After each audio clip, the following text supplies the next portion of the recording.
Whoa there, horsey. Pondmen are scary, but all they're doing is following the king.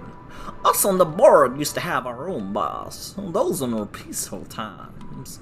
But now even the boss has been reduced to the king's peon. My name, Mr. Elegance. And these are my nostrils, not my eyes. Can still see out of them though. Jesus Christ. Fear not. We, unlike the simple pondmen, possess full faculty over our actions. I, Mr. Society, am far too intelligent to ever bow down to such a tyrant. Unless he asks me. He's very scary, you see. What? You think you possess the power to topple that brute? Yes, I'm sure everyone will support you. Go for it.